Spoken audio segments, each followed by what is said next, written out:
Asia কাপে বাংলাদেশ দল ভালো কিছু করতে পারবে না, এমনটাই মনে করেন সাবেক ভারতীয় ওপেনার আকাশ চোপড়া।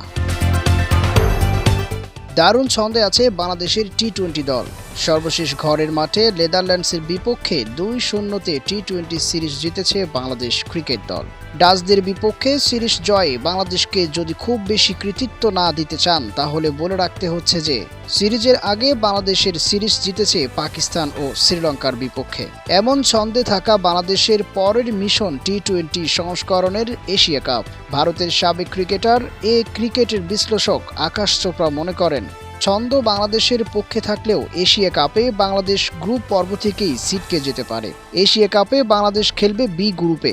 একই গ্রুপে আছে আফগানিস্তান, শ্রীলঙ্কা ও হংকং। গ্রুপে 4 দল থেকে সেরা 2 দল যাবে সুপার 4-এ। চোপড়া মনে করেন, বি গ্রুপ থেকে বাংলাদেশ নয়, সুপার 4-এ যাওয়ার জন্য ফেভারিট আফগানিস্তান ও শ্রীলঙ্কা। নিজের ইউটিউব চ্যানেলে বাংলাদেশ দলের শক্তি ও দুর্বলতা নিয়ে আলোচনায় এমন মতামত দিয়েছেন আকাশ চোপড়া।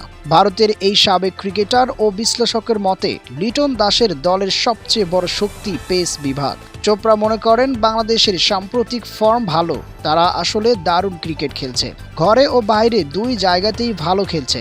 বাংলাদেশের পেস বোলিং ইউনিট ভালো, তাসকিন, তানজিম নতুন বলে ভালো বোলিং করতে পারে, মোস্তাফিজ তো নতুন ও পুরনো 2 বলেই ভালো করতে পারে। সব মিলিয়ে ভালো একটা পেস বোলিং ইউনিট, সঙ্গে অভিজ্ঞতাও রয়েছে।